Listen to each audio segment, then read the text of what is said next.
Hello everyone. Today our topic is Mendel's law of inheritance. Mendel's ने 3 law दिए थे.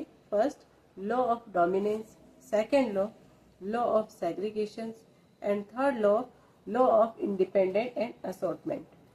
First law को आप हिंदी में प्रभाविता का नियम भी कहते हैं, सेकेंड को पृथक्करण का नियम भी कहते हैं और थर्ड को स्वतंत्र अपव्यय का नियम भी कहते हैं. तो इस वीडियो में मैं आपको लॉ ऑफ डोमिनेंस यानी प्रभाविता के नियम के बारे में पढ़ाऊंगी. उसके बाद नेक्स्ट जो वीडियो बनाऊंगी वो पृथक्करण का नियम और उसके बाद स्वतंत्र अपव्यय के नियम के बारे में पढ़ाऊंगी. तो स्टार्ट करते हैं. प्रभाविता का नियम कहता है कि some alleles are dominant and cover up the recessive of the recessive alleles. कुछ जीन जो प्रभावी होते हैं जबकि दूसरे जो अप्रभावी होते हैं.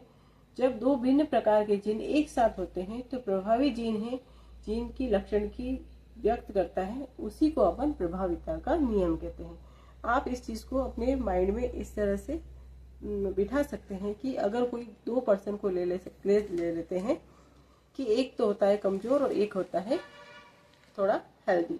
तो जो हेल्दी होगा उसका प्रभाव जो वीक होगा उसके ऊपर पड़ेगा. तो जो दिखाई देगा अपन को वो क्या होगा, जो हेल्दी होगा वही दिखाई देगा अपन को. जो प्रभावी होगा वही चीज दिखाई देगी. तो जो प्रभावी लक्षण होते हैं, जो डोमिनेंट कैरेक्टर्स होते हैं वही अपन को दिखाई देते हैं इस लॉ के अंदर. मीन्स इसके अंदर दोनों ही एलील्स प्रेजेंस होते हैं, रेसेसिव और डोमिनेंट, लेकिन अपन को जो डोमिनेंट होता है वही दिखाई देता है. तो इस लॉ को इसी कारण प्रभाविता का नियम या लॉ ऑफ डोमिनेंस कहते हैं. तो लॉ ऑफ डोमिनेंस की कुछ की पॉइंट्स हैं. तो स्टार्ट करते हैं. की पॉइंट्स ऑफ डोमिनेंस लॉ.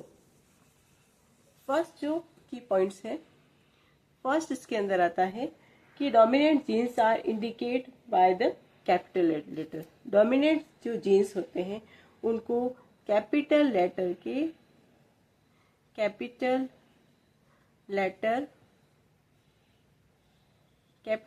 के द्वारा ही उनको दिखा सकते हैं. डोमिनेंट जीन्स को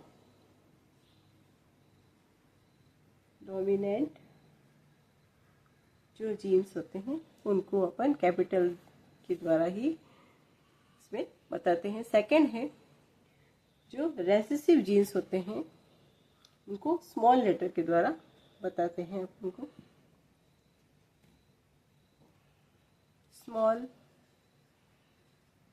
स्मॉल लेटर के द्वारा, जैसे कि स्मॉल टी कर देते हैं अपन इसको. तो वो सारे जो रेसेसिव जीन्स कहलाते हैं, रेसेसिव जीन कहलाते हैं कि जो अपन को F1 जनरेशन में दिखाई नहीं देते हैं. When two plants with contrasting trends and cross the dominant trends appear in the first generation. First generation में वही जीन्स दिखाई देंगे जो कि डोमिनेंट होंगे. The trends is not display is called the recessive. और जो अपन को नहीं दिखाई देते हैं उनको कहेंगे अपन को रेसेसिव जीन्स, जिसके बारे में मैंने आपको पहले ही बता दिया.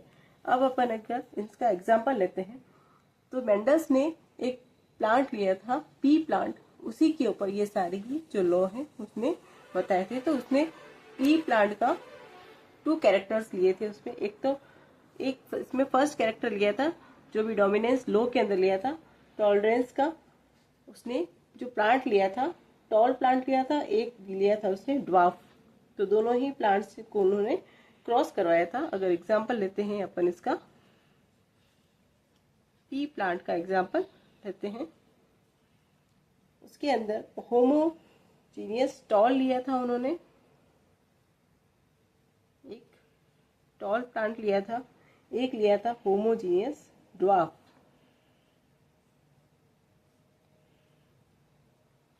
इन दोनों के बीच में उन्होंने क्रॉस करवाया था. इसके जो जीन्स थे, इसके जो गैमेट्स थे वो आप ऐसे शो कर सकते हैं.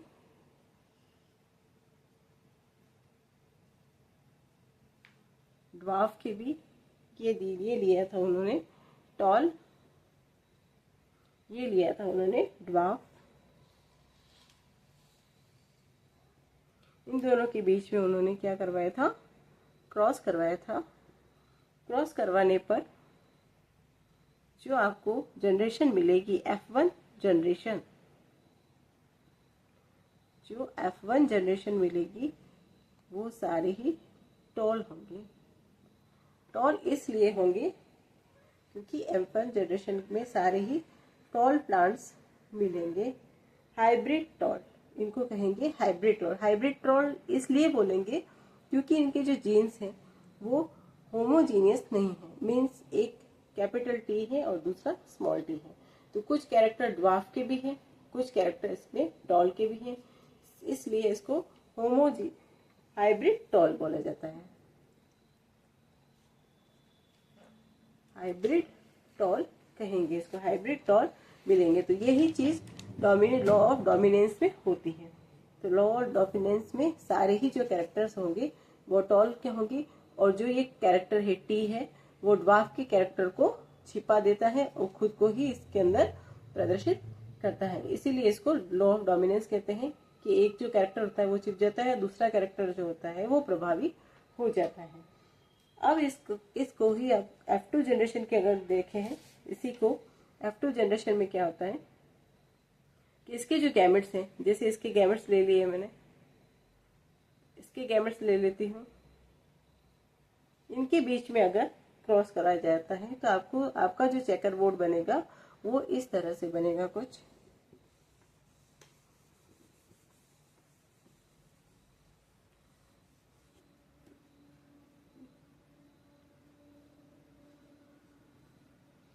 जो चेकर बोर्ड बनेगा वो कुछ इस टाइप से बनेगा।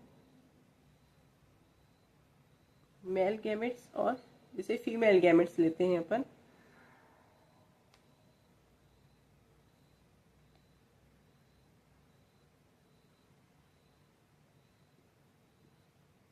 कैपिटल T और स्मॉल t, यानी टॉल से टॉल का अगर क्रॉस करवाया जाता है तो आपके जो बनेगा वो होमोजीनियस टॉल बनेगा। इस कैरेक्टर को इसके साथ करवाया जाता है तो स्मॉल कैपिटल T और स्मॉल t बनेंगे। इसको इसके साथ करवाएंगे तो कैपिटल T और स्मॉल t बनेंगे। इसको इसके साथ कराएंगे तो स्मॉल t और स्मॉल t बनेगी। तो इसकी जो F2 जनरेशन है, इसका जो फिनोटाइप है वो इस तरह से होगा।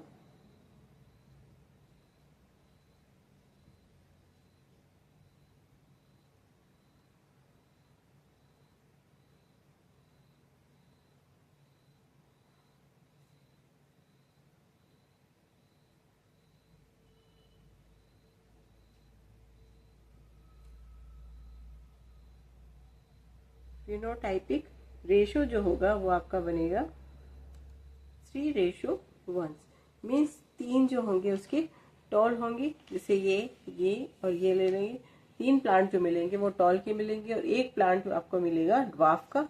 तो इस तरह से इसका फिनोटाइपिक रेशो जो मिलेगा वो इस तरह से मिलेगा। फिनोटाइप का मतलब होता है बाहर से कैसा है प्लांट, उसके बारे में फिनोटाइपिक रेशो बोलते हैं इसको।